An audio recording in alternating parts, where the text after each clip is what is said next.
द्वारका का रहस्य, क्या यह सिर्फ एक कहानी है या फिर कोई बहुत बड़ा सच?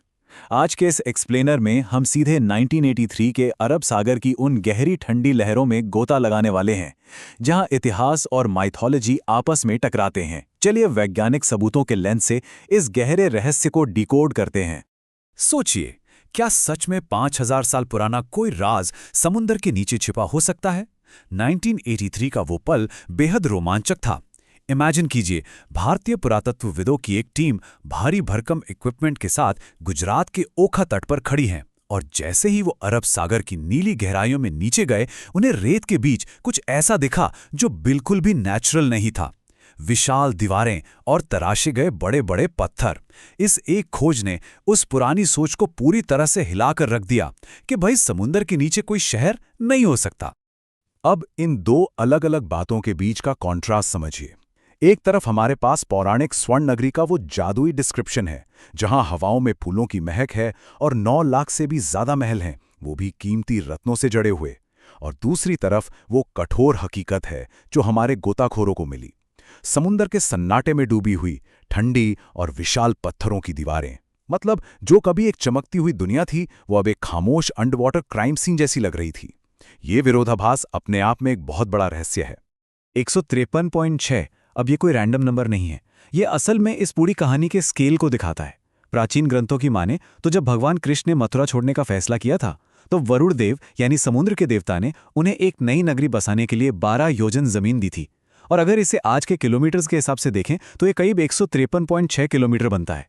कहा जाता है कि इसी विशाल जमीन पर वो भव्य शहर बसाया गया था, जिसे बाद में समंदर की लहरों ने हमेशा के लिए अपने अंदर खींच लिया। सबसे हैरान करने वाली बात तो यह है कि प्राचीन ग्रंथों में जो लिखा है वो आज की मॉडर्न इंजीनियरिंग से कितना ज्यादा मैच करता है। भागवत पुराण में जिक्र है कि इस शहर में बिल्कुल सीधी सड़कें थी जो सीधे समंदर तक जाती थीं। अगर आज की भाषा में कहें तो ये एक प्रॉपर प्लान्ड पोर्ट इंफ्रास्ट्रक्चर था। इसके अलावा वहां मीठे पानी की झीलों का भी जिक्र है, जिसका सीधा सा मतलब है कि उनके पास उस जमाने में भी एक बहुत ही एडवांस्ड इरिगेशन सिस्टम था। मतलब ये सिर्फ महलों का शहर नहीं था, बल्कि एक साइंटिफिकली एडवांस्ड और सेल्फ डिपेंडेंट सिविलाइजेशन थी। तो फिर इतनी शानदार नगरी का आखिर अंत कैसे हुआ? खैर, पौराणिक कथाओं के मुताबिक द्वारका के पतन के पीछे कुछ बहुत ही भारी श्राप थे। पहला, महाभारत के युद्ध के बाद रानी गांधारी का वो श्राप जिसमें उन्होंने यदुवंश के विनाश की बात कही थी। दूसरा श्राप महान ऋषियों का था, जो कृष्ण के पुत्र सांब को उनकी तपस्या का मजाक उड़ाने पर मिला था।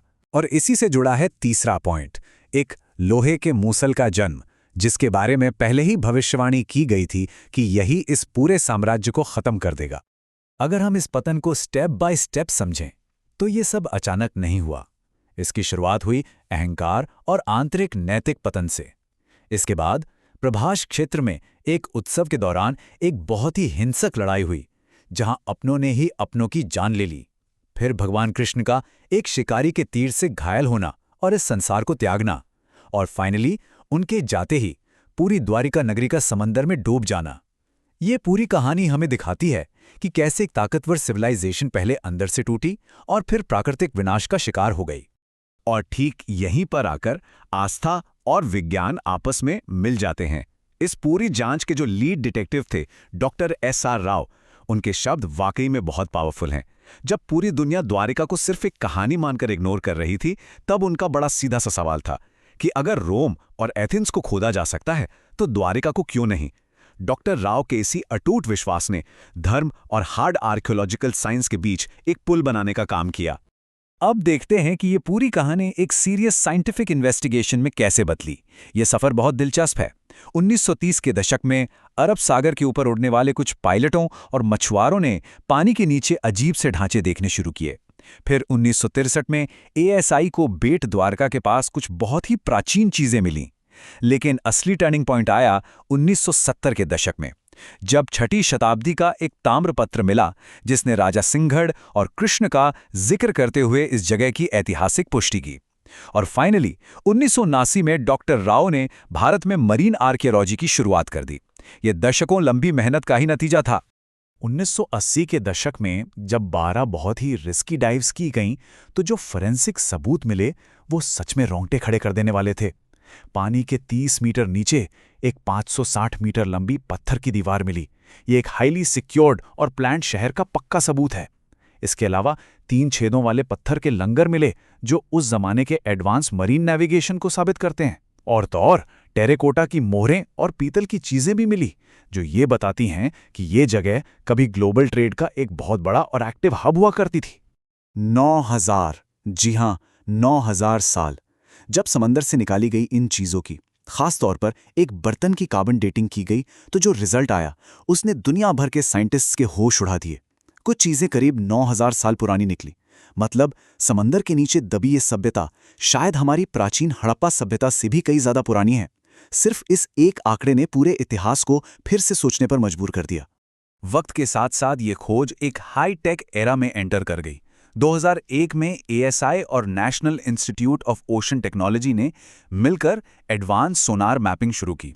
2007 आते आते उन्होंने करीब 4000 स्क्वायर मीटर का पूरा एरिया स्कैन कर लिया, जिसमें पानी निकालने का एक विशाल ड्रेनेज सिस्टम साफ नजर आया। और फिर 2024 में एक बहुत ही खास पल देखने को मिला, जब खुद प्रधानमंत्री नरेंद्र मोदी समुंदर की गहराइयों में गए और उन डूबे हुए अवशेषों को अपनी श्रद्धांजलि दी। इस कदम ने इस साइट की ऐतिहासिक अहमियत पर एक पक्की मोहर लगा दी। अब सवाल यह है कि विज्ञान इस शहर के डूबने को कैसे एक्सप्लेन करता है। इसका जवाब छिपा है सी लेवल राइज थ्योरी में। जियोलॉजिस्ट्स का मानना है कि आज से करीब 5000 से 11000 साल पहले दुनिया भर में समंदर का जल स्तर अचानक से बहुत तेजी से बढ़ा था। और इसके सबूत सिर्फ अरब सागर में नहीं बल्कि कैरिबियन से लेकर इंडोनेशिया तक मिलते हैं। एक बहुत बड़ी समुद्री आपदा या भयानक सुनामी आई होगी जिसने इस पूरी सभ्यता को अपने अंदर निगल लिया। और मजे की बात यह है कि यह साइंटिफिक थ्योरी प्राचीन ग्रंथों में लिखे विनाश के तरीके से बिल्कुल हूबहू मैच करती है। तो इस पूरे एक्सप्लेनर का सबसे बड़ा टेकअवे क्या है? यही कि द्वारका सिर्फ कोई खोया हुआ या ख्याली शहर नहीं है, बल्कि एक गुजरात के तट पर मौजूद एक active under water archaeological site है। ये इस बात का सबसे बड़ा सबूत है कि जिन्हें हम अक्सर सिर्फ माइथोलॉजी या कहानियां मान लेते हैं, वो असल में ऐतिहासिक तथ्य हो सकते हैं। इंसान की आस्था और कठोर विज्ञान, भले ये दोनों अलग अलग भाषाएं बोलते हों, लेकिन कई बार ये दोनों एक ही सच की तरफ इशारा कर रहे होते हैं। पिछले 90 सालों की इस लंबी साइंटिफिक जर्नी ने एक बात तो साफ कर दी है कि सच चाहे कितना भी गहरा क्यों ना दफन हो, उसे हमेशा के लिए नहीं छुपाया जा सकता।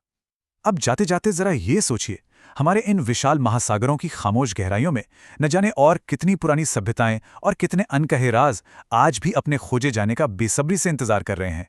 इसी एक सवाल के साथ आज का ये एक्सप्लेनर यहीं खत्म होता है। हमारे साथ इस सफर में जुड़ने के लिए बहुत बहुत शुक्रिया।